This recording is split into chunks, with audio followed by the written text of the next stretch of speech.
It's the killing that left a family and community without answers. Are you confident that this case will be solved? No. But when all roads lead to one man, Did you murder someone that night, Jerry? Test the DNA. this cold case starts to heat up. December 20th, 1979, Cedar Rapids, Iowa. A time of joy and holiday festivities was shattered by a grisly discovery outside of the popular Westdale Mall. 18-year-old Michelle Martinko was found dead inside of her family's Buick parked in the mall's lot. She was found slumped over the passenger side. She had absolutely been brutalized with a sharp instrument. As the investigators made their way around the vehicle, they didn't find any blood outside of the vehicle. Whatever happened was contained within this small space. The murder of Michelle Martinko remained an unsolved case for decades. No answers, no closure. But then, over 20 years later, a clue. Back in 2006, the case was reopened by a cold case investigator. That investigator happened upon a blood sample, and he took the DNA and put it into the CODIS system, which is a national DNA data bank. Unfortunately, at that moment in time, they didn't get a hit, and it would take several more years. Finally, they were able to take this blood and turn the blood over to an individual that could do DNA phenotyping. Phenotyping gives you a physical appearance of an individual based upon their genetic mapping. They were able to come up with a new composite. Authorities narrowed down their suspect list to one man, and after matching his DNA from a straw he had thrown away to the blood found on Michelle Martinko's dress, law enforcement believe they finally had the killer, Jerry Lynn Burns. After we identified Jerry as our suspect, we found an incredibly limited amount of information. In 1979, he had a couple of children. He was a traveling salesman. He had a super limited criminal history. And there was nothing about him that was screaming killer. Now it was time to actually confront Burns and see how he would react. Jerry, my name's Matt. Nice to meet you. Nice to meet you. Hey, I'm with the Cedar Rapids Police Department. Oh, yeah. This is JD. Hi. He's with me. Hey, can we chat with you for a second about a case we're working on? Sure. It's a homicide that happened at Westdale Mall. Mm-hmm. Michelle Martinko, is that something you've ever heard of? Yeah.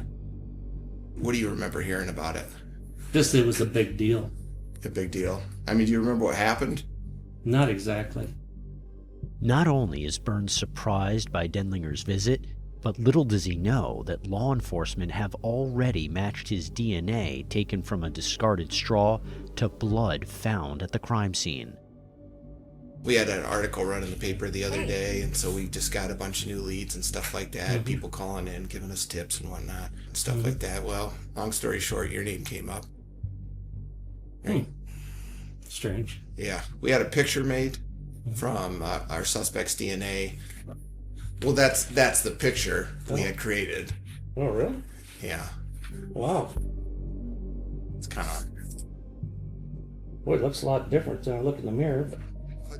Something about those composite photos of the suspected killer seemingly shook Burns, as throughout the interview, he keeps on bringing them up. Burns seems to have no problem providing his DNA to investigators. We kind of know going in that this is probably going to be a match. Oh, really? Yeah.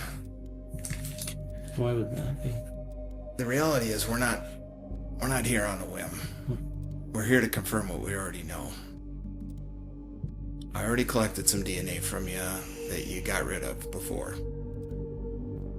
And so I'm telling you, Jerry, I already know that your DNA is going to match the DNA that we have on file. Just one heck I got rid of. How would we get your DNA at the crime scene there, Jerry? I don't know. Test it, see if it is. No, we did.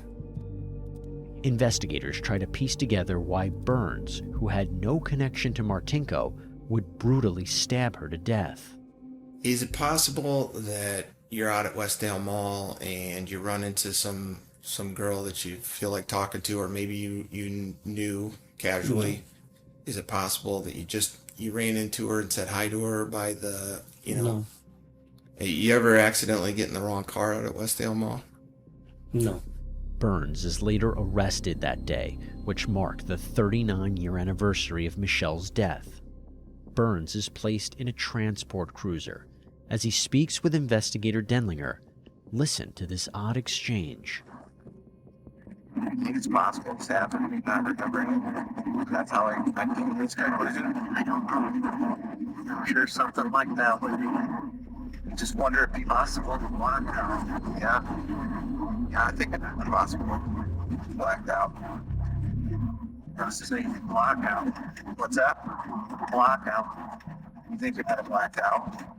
No, I didn't say blackout. I said, you block things out, your memories. Oh, you block things out. I gotcha. Or have any mental episodes in your life or anything like that where you can't remember? I don't know. I might have Concussion. concussion. Yeah. Probably 3 or 4 different times. Jerry Burns was ultimately charged with the first-degree murder of Michelle Martinko. However, proving Burns is the killer may not be so straightforward. The defense, though, jumped on the attack. We cannot conclude that Jerry Burns's blood is the source of the DNA on the dress or the gear shift selector. The prosecution was confronted with the reality that they had no eyewitnesses, no murder weapon, no confession, and no clear-cut motive. Yet, they did have one more thing for the jury: the testimony of Michael Allison, an inmate at the same jail as Burns. Sometimes he called me son, and he said, they might have me, but I don't have to bow my head to them. After less than 4 hours of deliberations, the jury returned a verdict that would provide an answer almost 40 years in the making. We, the jury, find the defendant, Jerry Lynn Burns, guilty of the charge of murder in the first degree. But we also heard from Burns himself, who had one final message he wanted to get out there. First of all, I'd like to say that somebody else stabbed Michelle to death in that car that night. I don't know who, I don't know why. I would like to thank my family and friends for their support. Burns was sentenced to life in prison without the possibility of parole.